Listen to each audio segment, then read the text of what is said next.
안녕하세요. 너너블리TV 너너블리입니다. 너너블리의 이야기 어때 코너에 오신 것을 환영합니다. 오늘은 지난 시간에 이어서 우울증 약의 한 계열인 선택적 세로토닌 제흡수 억제제 복용 방법과 부작용에 대해 알아보려고 합니다. SSRI라고 불리는 이 계열의 우울증 약은 우울증 진단 시 가장 먼저 선택되는 약인데요. 어떻게 복용하게 되는지, 어떤 부작용이 있는지 궁금하시다면 채널 고정해 주시고요. 시작해 보도록 하겠습니다. SSRI 계열의 항우울제 성분은 부작용이 가장 적어서 우울증 약의 1차 선택제로 사용됩니다. 하지만 다른 계열에 비해 상대적인 것이지 부작용이 아예 없지는 않은데요. 따라서 부작용 발생 위험을 낮추기 위해 효과가 있는 최소 복용량부터 시작해서 점차적으로 늘리게 됩니다. 또한 사람마다 증상과 그 몸 상태가 다르기 때문에 적절한 용량을 찾기 위해서는 약간의 시행착오가 필요합니다. SSRI 계열의 성분들의 시작 용량은 다음과 같습니다. 여기서 불안증이 있는 우울증 환자는 해당 복용량의 절반부터 시작해야 부작용이 덜 나타납니다. 이 외에도 환자의 약물에 대한 반응, 내약성, 그리고 긴급한 경우인지에 따라서 용량 조절을 할 수 있습니다. SSRI 계열의 우울증 약 복용을 시작하면 4주 정도에 걸쳐서 꾸준히 모니터링을 하게 됩니다. 1주에서 4주 간격으로 증량하게 되고 이후 적정 용량을 찾으면 용량을 유지하면서 복용하게 됩니다. 그럼 지금부터 성분을 하나하나 살펴볼까요?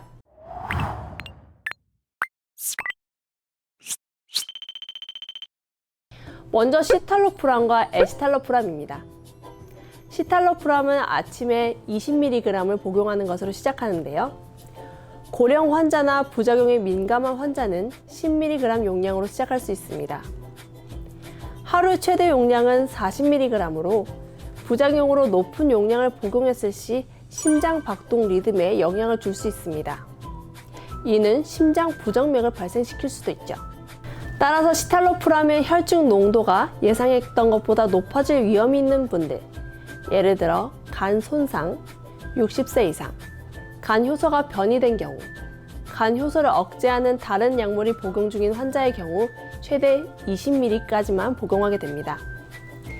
에시탈로프람은 시탈로프람의 절반 용량인데요. 그 이유는 시탈로프람이 오른손, 왼손처럼 두 가지의 방향만 다른 구조가 섞여 있는 반면 에시탈로프람은 그중 한쪽 구조만 모아둔 것이기 때문입니다. 두 번째는 플루옥세틴과 파록세틴인데요.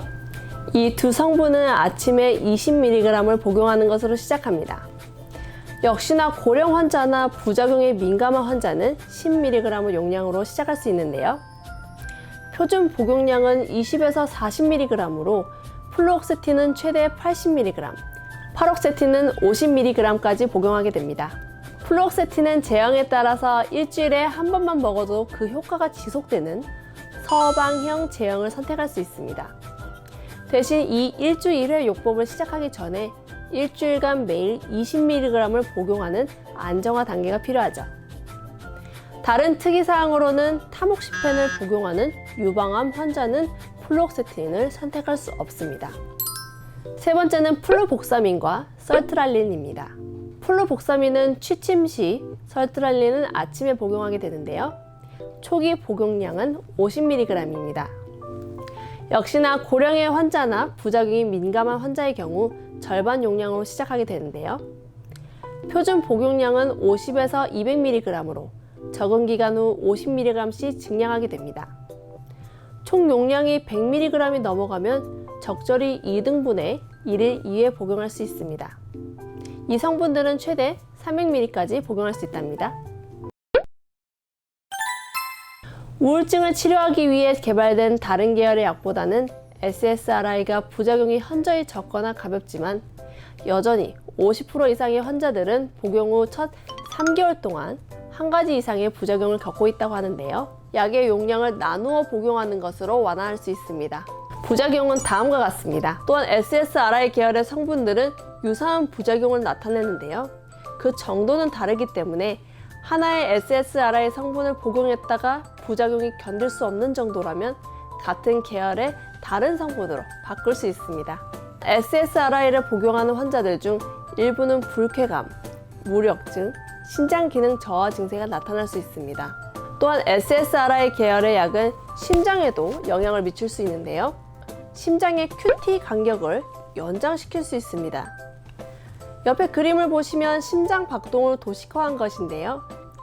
이 QT 간격이 증가하면 심장 박동 리듬이 깨져서 부정맥, 심실 빈맥이 발생할 수 있습니다.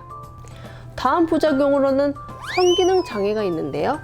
남성분들의 생식력 자체에 영향을 줄 수 있습니다. 한 연구에 따르면 정자의 DNA가 손상된다고 하는데요. 또한 장기 치료 시 그 체중도 증가할 수 있습니다. 체중 증가 효과는 우울증이 완화되면서 식욕이 개선되고 세로토닌 수용체의 활성이 변화되어서 발생한다고 여겨집니다. 한 가지 복병이 또 있습니다. 바로 세로토닌 증후군인데요. 세로토닌 농도를 낮추는 재흡수 기전이 억제되면 신경세포 사이에 세로토닌이 너무 과하게 남아있게 됩니다. 때문에 중심 및 말초 세로토닌 수용체의 과도한 자극으로 인해서 잠재적으로 치명적인 상태에 놓이게 될 수 있습니다. 이로 인해 나타나는 증상으로는 불안, 동요, 선망, 이완, 빈맥, 고혈압, 고열, 위장장애 진전, 근육 강직, 근시 등이 포함될 수 있습니다. 사실 이러한 부작용은 확률적으로 나타날 수 있다는 뜻이고요. SSRI 계열의 성분을 과다 복용해도 사망이나 심각한 후유증을 거의 일으키지는 않는다고 합니다. 다만 섭취량이 많을수록 졸음, 진정, 위장장애가 발생할 수 있으니 주의해주세요.